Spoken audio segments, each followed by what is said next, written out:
Club ফুটবলে প্রায় 2 সপ্তাহের মতো একটা বিরতি ছিল। সেই 2 সপ্তাহের বিরতির পর আগামী সপ্তাহ থেকে আবারও ফিরছে ইউরোপিয়ান ফুটবল। সবার প্রথমে আমরা ইংলিশ প্রিমিয়ার লিগ দিয়ে শুরু করতে চাই। ইংলিশ প্রিমিয়ার লিগ এই যে নতুন করে শুরু হচ্ছে, সেই নতুনটা বলার পেছনে কারণটা হচ্ছে কি ম্যানচেস্টার ইউনাইটেড আমরিম তার প্রথম ম্যাচ হতে যাচ্ছে এই সপ্তাহে। পেপ গার্ডিওলার কন্ট্রাক্ট রিনিউ হচ্ছে, সেই কথার পর পেপ গার্ডিওলার দলেরও প্রথম ম্যাচ, এবং সেটা টটেনহ্যামের এগেইনস্টে।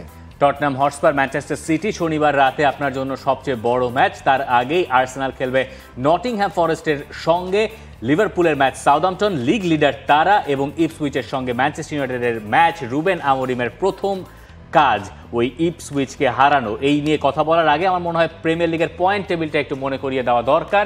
আপনার নিশ্চয়ই মনে থাকার কথা, সবার উপরে দলটার নাম লিভারপুল। 2 নম্বর জায়গায় রয়েছে ম্যানচেস্টার সিটি, যারা 5 পয়েন্ট পিছিয়ে আছে।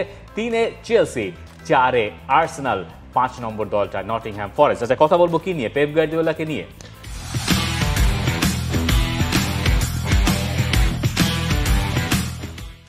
ম্যানচেস্টার সিটি রুবেন আমরিম দেখেন, এখানে দুটো জিনিসই আছে, পেপ গার্দিওলা এবং রুবেন আমরিম। লেটেস্ট যেটা, সেটা হচ্ছে কি ম্যানচেস্টার সিটির হয়ে আরো 1 বছর, অর্থাৎ প্রায় 10 বছরের মতো দায়িত্ব পালনের সুযোগ থাকছে পেপ গার্দিওলার কাছে 2016 সালে আসার পর। এই নতুন করে যে কন্ট্রাক্টটা রিনিউ করা হবে কিনা বা রিনিউ হচ্ছে কিনা, পেপ গার্দিওলা চান কিনা রিনিউ করতে, সেটা নিয়ে তো সংশয় ছিল।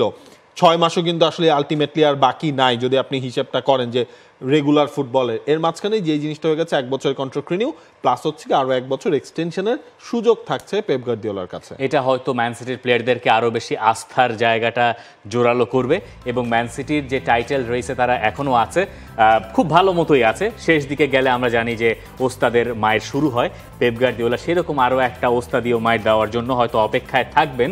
তার এই যে 9 বছরের ম্যানচেস্টার সিটির সময়, এটা প্রিমিয়ার লিগকে নতুনভাবে ডিফাইন করেছে। টানা 5ম প্রিমিয়ার লিগের টার্গেট নিয়ে, শিরোপা জেতার টার্গেট নিয়ে তিনি এসছেন, এবং লিভারপুলের সঙ্গে তার যে লড়াইটা, আর্নে স্লট যদি এই যে ইন্টারন্যাশনাল ব্রেকের পর শুরু হচ্ছে, সেই কন্টিনিউশন আর্নে স্লটের থাকে, সেটা একটা লিভারপুলের জন্য বড় পাওনা হবে। আলটিমেটলি হয়তো আর্সেনাল অনেকটুকু ছিটকে গেছে, আর্সেনালের আবার রিগ্রুপ করে ফেরার একটা ব্যাপার আছে। সামনে জানুয়ারি উইন্ডো আছে, সেখানে হয়তো ম্যান সিটি কাউকে সাইন করাবে না, কিন্তু আর্সেনালের হয়তো একটা সাইনিং প্রয়োজন হবে। লিভারপুল যেমন খুব সুন্দর গুছিয়ে নিয়েছে, গ্রাভেনবার্গকে দিয়ে তারা ওই হোল্ডিং মিডের জায়গাটা কভার করে নিয়েছে। এবার আসেন কি রুবেন আমরিম, আমি কথা বলতে চাচ্ছি, আপনি কি আমাকে দেখেন এই জায়গায় ম্যানচেস্টার সিটির পেপ গার্দিওলার এই ব্রেকের পর একটা বড় প্লাস পয়েন্ট হচ্ছে যে টটেনহ্যামের এগেইনস্টে ম্যাচ, সেই ম্যাচে মোটামুটি তিনি কিন্তু তার যেই হাসপাতাল, সেই হাসপাতাল থেকে 4 জনকে ছাড়িয়ে নিয়ে আসছেন, মানে ইনজুরির হসপিটাল। সেখান থেকে আকানজি ফিরছেন, Kevin De Bruyne, Jack Grealish, অর্থাৎ মোটামুটি একটু হচ্ছে সাহস কিন্তু পেপ গার্দিওলা পেয়ে যাচ্ছেন। সাহসটা আমরিম যেই সাহস নিয়ে তিনি এসেছেন, সেই সাহসটার মনে হয় অ্যাওয়ে মাঠে না হয়ে হোম মাঠে হলে আর একটু ভালো হতো। কিন্তু অ্যাওয়ে মাঠে ইপসউইচ টাউনের সঙ্গে খেলা তো আমার মনে হয় যে সেটা একটু জোর দেবে। এখন রুবেন আমরিম তার ওই বিখ্যাত 3-ম্যান ব্যাকলাইনে যাচ্ছেন না কি করছেন, অনেক কিছু জানার আছে। এই ম্যাচটার দিকে আমার মনে হয় সবাই নজরে রাখবে।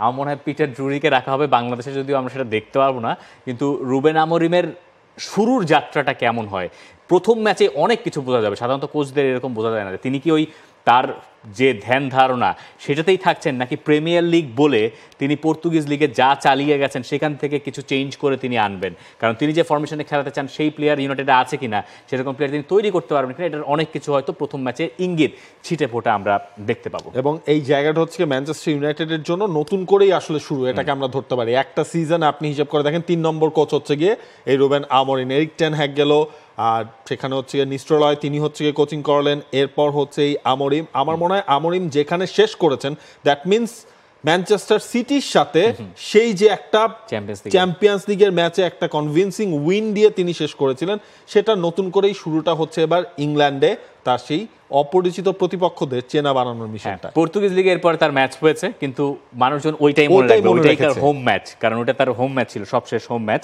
আর যদি আপনি হিসাব করেন, আমার মনে হয় একটা চেলসির জন্য আমরা একটু অন্যায় করে ফেলছি কিনা, চেলসিকে নিয়ে কথা না বলে।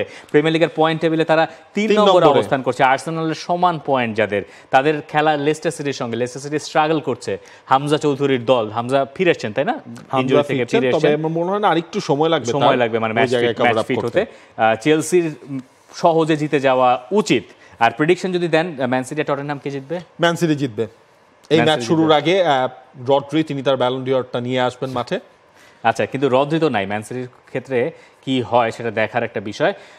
আমারও মনে হয় ম্যান সিটি জিতবে। Liverpool Southampton, Liverpool should win, right? Yes, ওদিক দা আর্সেনাল নটিংহ্যাম ফরেস্ট, এই ম্যাচটা একটু ইন্টারেস্টিং হতে পারে, কারণ নটিংহ্যাম ফরেস্ট তো সারপ্রাইজ দেখাচ্ছে এই আসরে। এবং পয়েন্ট টেবিলের যে অবস্থানে তারা আছে, বেশিরভাগ আর্সেনাল প্লেয়ার হয়তো ইন্টারন্যাশনাল ব্রেকে গেছে, কিন্তু নটিংহ্যাম ফরেস্টের ক্ষেত্রে সেই কথাটা অতখানি প্রকটভাবে হয়তো সত্যি নাও হইতে পারে। আর Manchester United Ipswich, Manchester United.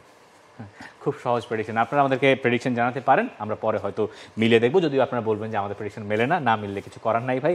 কিন্তু এই যে ওয়ার্ল্ড কাপ কোয়ালিফায়ার লাতিন অঞ্চলের সবগুলো কিন্তু মিলেছে। ঠিক আছে, সবাই মিলছে। যাই হোক, নিশ্চয়ই আপনারা সেগুলো দেখে আমাদের প্রতি একটু সদয় হবেন। And click on the bell icon. Follow us on Facebook and Instagram. Download T-Sports app to enjoy exciting games and highlights. Visit tsports.com.